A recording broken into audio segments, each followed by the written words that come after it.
bukan dalam family yang senang tau. Aku hidup dalam family yang sederhana. Tapi aku yakin dan aku pasti yang aku sendiri kena ubah hidup.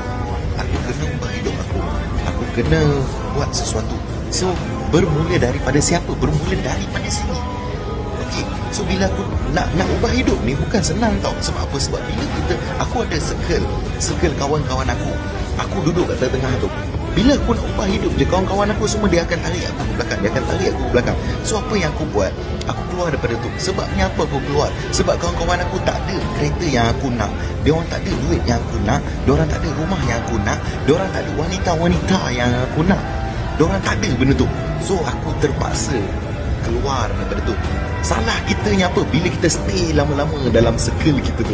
Bila kita stay lama-lama dalam circle kita tu, circle yang melepak, circle yang duduk pergi club, circle yang main perempuan, circle yang tak buat benda tak berfaedah, lama-lama kita lemas kat dalam tu. Bila kita lemas, habis. Sadaqallahu azim. Assalamualaikum.